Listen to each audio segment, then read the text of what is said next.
merci beaucoup de m'accueillir chez vous pour cette nouvelle vidéo, cette série de vidéos qui est consacrée entièrement aux conseils pratiques, Ces conseils que vous pouvez mettre en œuvre et en pratique tout de suite chez vous. Donc, ce sont des techniques professionnelles dans la prise de parole en langue française, Bien, mais ça peut s'appliquer bien sûr si vous parlez anglais, espagnol ou arabe. Donc les techniques restent les mêmes, qui restent universelles. Mais ces techniques, donc moi je la fais en langue française. Alors, pour réussir une présentation dans la langue française, comme je l'ai dit encore, c'est que votre but premier, c'est de convaincre. Vous êtes là, alors soit vous êtes donc un vendeur, commercial, manager, ou négociateur, ou fonctionnaire, et vous devez donc convaincre. Alors, dans ce cas-là, parler ne suffit pas. Faire une présentation orale ne suffit pas. Pour être convaincant, pour convaincre, tout d'abord, il faut être entendu. Il faut être entendu. C'est-à-dire, on va parler à haute voix pour que toutes les personnes qui sont là comprennent. Alors vous allez dire, donc c'est toute une procédure, oui, mais tout cela s'apprend. Ne croyez pas que c'est inné, il y a des méthodes, des méthodologies pour pouvoir non seulement transmettre le message, mais le transmettre et convaincre. Dans les prochaines vidéos, je vais vous montrer, je vous dirai encore d'autres astuces pour la compréhension, pour être plus persuasif, plus convaincant dans votre technique de prise de parole en public. Le conseil numéro 22. Combien de fois vous avez fait une présentation, vous êtes heureux parce que vous avez bien préparé votre sujet, et quand vous êtes devant la personne, eh ben, il n'y a personne qui écoute, personne n'est intéressé. Alors, malheureusement, ça arrive, ça m'est déjà arrivé. Eh ben, qu'est-ce qu'il faut faire dans ce cas-là? C'est qu'on va... Alors, il y a deux possibilités. La première possibilité, c'est quand c'est possible. Quand c'est possible, c'est de faire participer les gens. On va faire participer une ou deux personnes pour propulser les autres à participer. Sinon, donc, il y a un autre moyen. Si vous êtes là et que personne ne vous écoute et que vous parlez, vous allez voir, eux ils vont parler encore plus fort et que vous allez parler plus fort. Moi, ce que j'ai fait, donc je ne sais pas si vous avez une méthode, bon, la méthode la plus que je recommande aux gens, c'est-à-dire de réduire un petit peu leur présentation et de passer tout de suite aux questions-réponses. C'est pas parce que donc les gens ne sont pas intéressés par ce que vous dites, mais il y a parfois des événements qui font que les gens ne vous écoutent pas, tout simplement. Alors moi je me rappelle, j'étais dans un amphithéâtre et c'est très grand, puis les personnes étaient tout à fait en haut, et derrière, donc un grand amphithéâtre, et donc les gens parlaient entre eux, donc Facebooker, regardaient. Mais bon, je ne pouvais pas intervenir parce que c'était très loin, donc j'étais obligé de raccourcir ma présentation, passer à 2-3 questions. Les gens qui étaient devant, le peu de personnes qui étaient devant m'ont posé des questions, mais j'avais donc raccourci ma présentation. Et c'est parce que j'ai compris, parce que ces mêmes personnes, depuis le matin, 6 h du matin, 7 h du matin, ils étaient là pour une journée de manifestation. Il y avait beaucoup de conférences, beaucoup d'ateliers, donc à la fin ils étaient fatigués. Donc malheureusement, je suis passé le dernier, mais c'est pas grave. Donc au moins vous le savez, c'est que si jamais ça vous arrive, on met fin, on raccourcit la présentation, on remercie les gens gentiment, et surtout, on ne s'énerve pas. Ce n'est pas de votre faute, on ne s'énerve pas. Parfois, ce n'est pas de votre faute. C'est pas votre faute. Conseil numéro 23. Vous êtes dans un petit groupe. N'oubliez pas d'user et d'abuser de votre regard. Le regard, c'est le premier contact que vous avez avec autrui. C'est le premier contact que vous avez avec l'auditoire. Donc, quand vous êtes devant l'auditoire, on va regarder chaque personne les yeux dans les yeux. Et surtout que si vous n'êtes pas nombreux, si vous êtes une dizaine, quinzaine de personnes, donc là, chacun a le droit à un regard franc et respectueux. Donc on va le regarder d'une manière respectueuse et franche, vous allez voir, vous allez adhérer les personnes. Et comme je l'ai dit dans d'autres vidéos, donc vous allez faire un regard, regardez, mais bien sûr, sans oublier le sourire. Le regard est le compagnon du sourire et vice versa. Donc on va regarder les gens avec, on va regarder les gens les yeux dans les yeux, mais avec un grand sourire. Mais supposons que vous êtes dans un auditoire ou un amphithéâtre où il y a beaucoup de personnes. Ce qu'il faut faire, c'est balayer votre regard de bas en haut et de droite à gauche. Vous allez balayer par le regard, en regardant les personnes qui sont devant vous.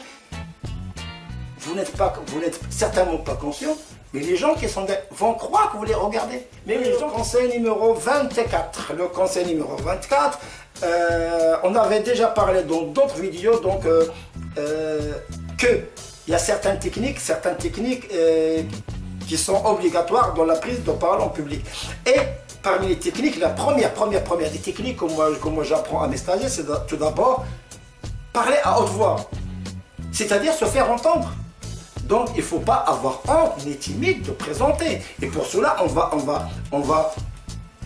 parler à haute voix pour leur dire, voilà messieurs, ce que moi je dis pour vous, tout ce que je dis, je suis convaincu. Par contre, si vous le dites, si vous élevez la voix, vous parlez à haute voix avec enthousiasme, ben les gens vont vous croire beaucoup plus vite. Les gens vont se dire, tiens, celui-là, il sait de quoi il parle. Alors, on vous parlez à haute voix. Et comment s'entraîner à parler à haute voix? Il y a une méthode très simple, donc que tous les comédiens utilisent pour apprendre à jouer au théâtre. C'est que vous prenez des documents et que vous allez lire à haute voix, à très haute voix, même si vous pouvez le faire chez vous, à très haute voix, et ça vous le faites bien sûr devant un miroir. Vous prenez devant un miroir à haute voix et je lis un article. Vous allez voir ce qui va se passer là. Ce qui va se passer, c'est plus vous allez parler à haute voix, plus les gestes vont suivre instinctivement, sans rien faire. Spontanément, les gestes vont suivre. Pourquoi? Parce que la haute voix tire et attire la gestuelle. Et ce sont les deux choses, parmi les grandes techniques pour apprendre à convaincre. Alors nous passerons donc maintenant au conseil numéro 25. Comment améliorer sa prononciation? Ça, c'est un grand problème. Alors, la prononciation ne doit jamais être un handicap pour vous. La prononciation ne doit pas être un frein pour vous dire, puisque je ne prononce pas bien ou je prononce mal, ce n'est pas la peine que je fasse des présentations devant le public. Or, c'est une erreur fatale. Parce que la prononciation, ça s'apprend. Là, je parle des personnes dont la langue française n'est pas leur langue maternelle. Et que vous voulez apprendre le français, il y a des techniques. Ce que je conseille beaucoup aux gens, c'est de regarder des documentaires. Pas les films, parce que les films, généralement, ils vont très vite. Et on n'entend pas très bien. Par contre, si vous regardez des documentaires, non seulement vous allez apprendre beaucoup de choses dans le documentaire, mais ça va vous permettre aussi d'améliorer votre prononciation. Alors, il y a des logiciels qui existent qui vous permettent de réduire la vitesse. Comme VLC. VLC, c'est un logiciel qui est gratuit, qui vous permet de réduire la vitesse de lecture. Dans ce cas-là, si vous n'avez pas compris ou bien entendu comment ça se prononce, et bien dans ce cas-là, on réduit la vitesse de lecture et on fait très attention. Et vous allez voir qu'au bout de quelques séances seulement, vous allez faire un grand progrès dans la prononciation. Dernière remarque, il y a des personnes qui habitent certaines régions bien spécifiques. Je ne parle pas des francophones, des français bien spécifiques. Alors si vous avez beaucoup de mal, alors je m'adresse donc aux gens qui m'écoutent en Amérique latine, dans le Moyen-Orient ou dans l'Asie, parce que j'ai beaucoup de personnes qui me regardent à l'Asie, dans l'Afrique subsaharienne, l'Afrique noire. Alors, je vous donne juste un conseil tout simple, mais ne rigolez surtout pas. Ne rigolez surtout pas parce que c'est très sérieux. Si vous avez un problème de prononciation, je vous conseille de regarder à la télévision les dessins animés Dora. Eh oui, je répète, Dora. Et répétez derrière elle. Parce que Dora est une vraie Française. Elle prononce avec le vrai français. Et l'excellente prononciation. Et surtout, elle, pour les gamins comme pour les petits, elle, Dora, a la pédagogie pour vous aider à bien prononcer. Eh bien, je pense que j'ai bien prononcé pendant tout mon discours. Je vous souhaite bon courage. N'oubliez pas, s'il vous plaît, de vous abonner à ma chaîne en appuyant sur le bouton qui est en bas, ou bien là, ou bien le bouton qui est là. Si vous avez des questions, n'hésitez pas à me contacter, soit par mail, même par téléphone, ça ne me dérange pas quand c'est possible, ou par ma page Facebook. Je me ferai le plaisir de vous répondre. D'ici là-bas, je vous dis au revoir, à bientôt, ciao, ciao. Alors,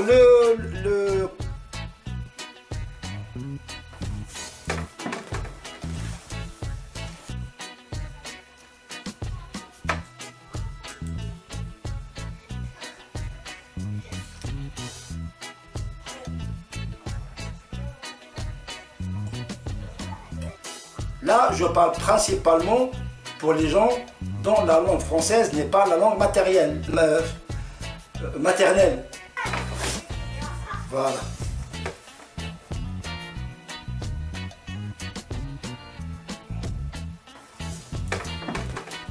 Alors, le conseil numéro 22.